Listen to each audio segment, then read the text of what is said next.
Uma nação pode ser definida como a mais vasta sociedade de pessoas unidas por uma consciência e cultura comuns. Embora ela ocupe o mesmo território, levando seus membros a terem uma identidade de interesses sobre o lugar e a terra, sua unidade vital provém de um sentimento profundo de sua própria história, de sua religião ou de sua originalidade cultural, inclusive linguística. Uma nação pode existir como comunidade histórica e cultural, independentemente de autonomia política ou soberania estatal. Bem, essa é uma definição do Dicionário de Ciências Sociais da Fundação Getúlio Vargas. É uma definição bem genérica e sobre o que é uma nação, né? Mas quando a gente pensa assim no Brasil, no tamanho do Brasil e tenta pensar numa nação brasileira, a coisa muda um pouco de figura, porque a gente vê que nem todos os símbolos, toda a cultura é partilhada por todo mundo de uma maneira uniforme, né? Então é muito difícil a gente falar numa nação brasileira, de que o Brasil precisa de um projeto de nação. A nação, em primeiro lugar, ela pressupõe uma certa homogeneidade de valores, de identificação cultural, religiosa, política. Só que não é o que a gente vê acontecendo no Brasil. E se a gente remontar a história da nação brasileira, a própria proclamação da República, a gente vê que ela foi feita por um pequeno grupo, por um espectro político, né, de origem militar, e a partir daí foram criadas a própria bandeira nacional, as cores nacionais, no sentido de uniformização do que seria a nossa nação.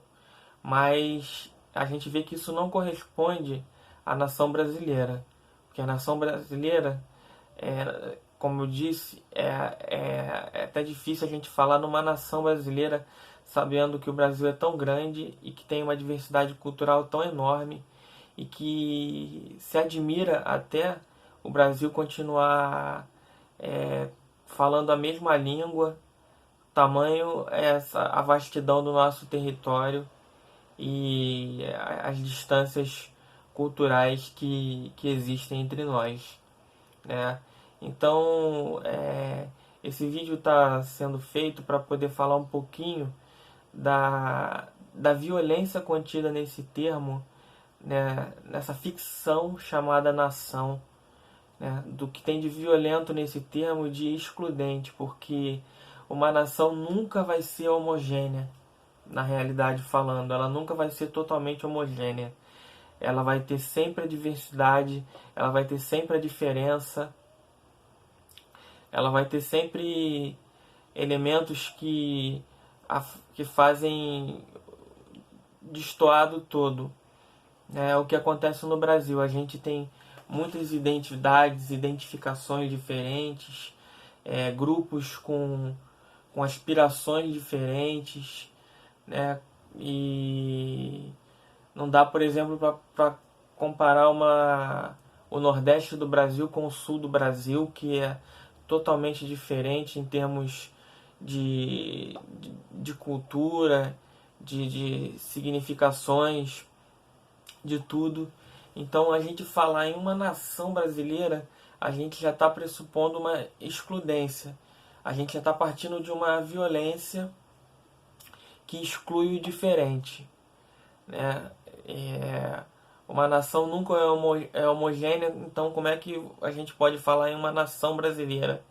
Que o Brasil precisa de um projeto de nação, né? Eu acho que o Brasil precisa de um projeto civilizatório em que a diferença faça parte desse projeto, dessa civilização e da vivência dessa civilização. Uma nação, tal como a gente vive no Brasil, por mais que que haja as diferenças, a gente poder falar em uma nação brasileira é ainda assim uma coisa admirável, porque como eu já disse, tamanha as diferenças culturais e as distâncias entre os povos, entre as populações, é muito difícil a gente pensar que o Brasil pode continuar unido, né? Para isso teve um papel muito importante ao longo do século XX as tecnologias como o rádio e a televisão. Sem querer aqui entrar no mérito da, das segundas intenções, digamos assim, que a televisão tenha com relação à manipulação do pensamento de um povo e tudo mais, mas acontece que esses meios de comunicação como o rádio e a televisão, essas mídias, durante muito tempo e até hoje contribuem para que o Brasil se sinta um só, porque seria muito difícil sem isso o Brasil ter um sentimento de nação, né? Mas esse próprio sentimento de nação entre as pessoas, entre os povos, essa consciência do partilhamento desses símbolos, digamos assim, nacionais, né? Ele é um processo, é fruto de um processo de excludência das diferenças que existem entre os grupos e, e povos de uma maneira geral, e que fazem com que todos se sintam parte de uma mesma nação. Lembrando aqui que uma nação ela não pressupõe um território definido. Pode existir uma nação sem um território, sem uma soberania estatal. Uma nação pode continuar existindo. Ela pode ser um povo sem pátria e mesmo assim se constituir uma nação por partilhar dos mesmos símbolos, da mesma história comum, né?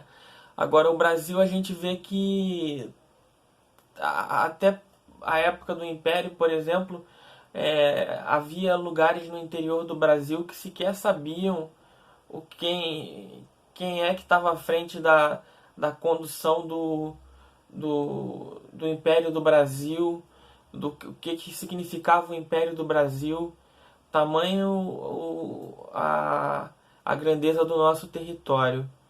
Então, é muito difícil falar em nação num país tão grandioso, e não só grandioso em extensão de terras, mas grandioso em diversidade cultural, né? E linguística também, porque há uma variação muito grande, uma diferenciação muito grande do português falado, como eu já disse, no Nordeste, para o português falado no extremo sul do Brasil, né? Então, a gente deve sempre lembrar que a nação brasileira, o conceito de nação brasileira, a ideia de nação brasileira, ela é fruto de um processo de excludência que foi encabeçado, protagonizado por aqueles que fizeram a proclamação da República, né, que a gente sabe que foram os militares. Talvez isso sirva muito para poder explicar como o porquê da sociedade brasileira ainda ser tão desigual e elitista, né, no sentido de ostentar uma cultura que não é a cultura partilhada por todos, e ostentar essa cultura como se ela fosse a verdadeira cultura do Brasil e de todos de um modo geral, né? No próximo vídeo eu vou falar um pouquinho mais sobre nação, emendando com o conceito de nacionalismo, tá? Por enquanto é isso, um abraço a todos e até mais.